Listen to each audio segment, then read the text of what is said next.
இன்னும் 1 மாசம் இருக்கு. இன்னும் 10 நாள் இருக்கு. அம்மா சமைக்க போயிருக்காங்க.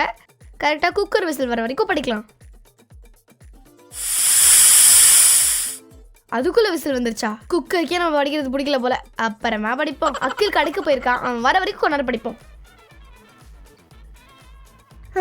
என்னடா வண்ட? அப்பா எனக்காக கடைக்கு போய்க்கிறாரு.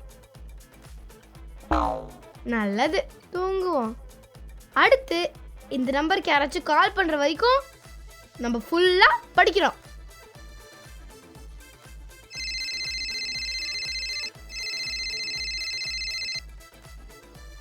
ஹலோ, இல்லை நான் படிக்கிறது உங்க யாருக்கும் பிடிக்கவே இல்லையா? இல்லை இப்போ எதுக்கு இந்த நம்பருக்கு கால் பண்ணீங்க கொஞ்சம் சொல்லுங்களேன். இல்லை சொல்லாதீங்க, பாய். நல்லது. அம்மா பசிக்குதுமா, சாப்பிட்டு படிக்கிறேன். அம்மா ரொம்ப சாப்பிட்டேம்மா, கொஞ்சம் ரெஸ்ட் எடுத்து படிக்கிறேன். அம்மா வேர்க்குதுமா. அம்மா தண்ணி வேணுமா? அம்மா குளிருதுமா. அம்மா படிக்கிறேம்மா. அம்மா ஏய் படிக்கலம்மா.